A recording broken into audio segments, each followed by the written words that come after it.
আলাইকুম রহমতুল্লাহি ওয়া বারাকাতুহু আলহামদুলিল্লাহ ওয়াহদাহু ওয়াসসালাতু ওয়াসসালামু আলা মাল্লা নাবি বাদাহু বিসমিল্লাহি মিনাশ শাইতানির রাজিম বিসমিল্লাহির রহমানির রহিম বাবু রাফইল আমানা। আজকের বক্তব্যের বিষয় হলো আমানতদারি উঠে যাওয়া সম্পর্কে। আমি যে হাদিসটি তেলাওয়াত করেছি সহিহ বুখারীর 6 নম্বর খণ্ড পর্ব 81 অধ্যায় 35 হাদিস নম্বর হচ্ছে 6496। এই হাদিসের হুযায়ফা একজন বিশিষ্ট সাহাবী। হুযায়ফা রাদিয়াল্লাহু বর্ণনা করেন, তিনি বলেন রাসূলুল্লাহ সাল্লাল্লাহু আলাইহি ওয়াসাল্লাম আমাদের কাছে দুটি হাদিস বর্ণনা করেছেন।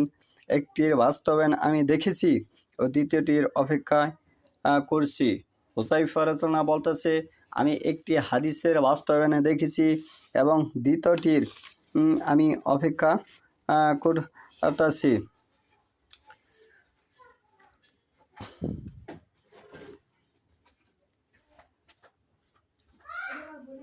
প্রকৃত পক্ষে মানুষ বেচা কিনা করতে থাকবে বটে, কিন্তু কেউ আমানত আদায় করবে না। তারপর লোকেরা বলা বলি করবে যে অমুক বংশে একজন আমানতদার লোক আছে। সে ব্যক্তি সম্পর্কে বলা হবে যে সে কতই না জ্ঞানী, কতই না হুঁশিয়ার, কতই না বাহাদুর, অথচ তার অন্তরে সরিষার দানা পরিমাণও ঈমান থাকবে না। বর্ণনাকারী বলেন, হুযায়ফা রাদিয়াল্লাহু বলেন, বর্ণনাকারী বলেন, আমার উপর এমন একটি সময় অতিবাহিত হয়েছে যে আমি তোমাদের কারো সঙ্গে বেচাকেনা করতে একটু চিন্তা করতাম না। এমন একটি সময় হুযায়ফা রাদিয়াল্লাহু পার করেছেন, অতিবাহিত করেছেন। কারণ সে মুসলিম হলে ইসলামী তাকে প্রতারণা হতে ফিরিয়ে রাখবে। এই হাদিসের যে মূল বিষয়, সে মুসলিম হলে প্রতারণা হতে তাকে ফিরিয়ে রাখবে। কিন্তু আমি বর্তমান প্রেক্ষাপটে দেখতে পাচ্ছি 1999 জন মুসলিম প্রতারণার সাথে জড়িত। 1999 জন মানুষ ব্যবসা করে সে ধনী হওয়ার জন্য। সেটি কল্যাণ হবে না। যে ব্যবসা আপনি ধনী হওয়ার জন্য করবেন, মনের ভিতরে ধনী সংকল্পনাটা থাকবে, সেটি কল্যাণজনক ব্যবসা নয়, সেটি কল্যাণজনক ব্যবসা হিসেবে গণ্য হবে না। আল্লাহ রাসূল সাল্লাল্লাহু আলাইহি ওয়াসাল্লাম ব্যবসা করে সে ধনী হয়নি। সাহাবীরা ব্যবসা করে সে ধনী হয়নি। ব্যবসার মূল উদ্দেশ্য হবে জনসেবা করা, ব্যবসার মূল উদ্দেশ্য হবে কল্যাণকামী হওয়া।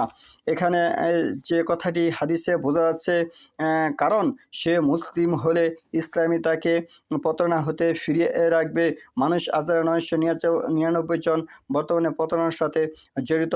আর সে খ্রিস্টান হলে তার শাসকই তাকে প্রতারণা হতে ফিরিয়ে রাখবে। অথচ এমন অবস্থা এমন যে আমি অমুককে ব্যতীত বেচা কিনা করি না, আমি অমুককে ব্যতীত আমি বেচা কিনা করি না।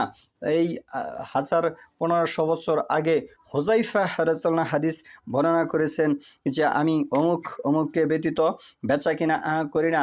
এখানে আরেকটি জটিল কথা সূরা তওবার মধ্যে এসেছে যে মুশরিকরা মসজিদে যেন প্রবেশ না করে আল্লাহ নিষেধ করেছেন, আল্লাহ হুঁশিয়ার করে দিয়েছেন।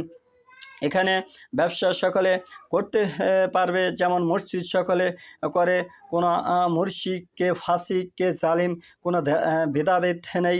এরকম ব্যবসা সকলে করতেছে, কোনো ভেদাভেদ নেই। কিন্তু এখানে হাদিসে ভেদাভেদ আছে। ব্যবসা করবে খোলা মনের মানুষ, মন বড় যাদের, তারা মানুষ বর্তমানে ব্যবসা করে। নিম্ন শ্রেণীর ছোট মনের মানুষ যারা, তারা ব্যবসা করে।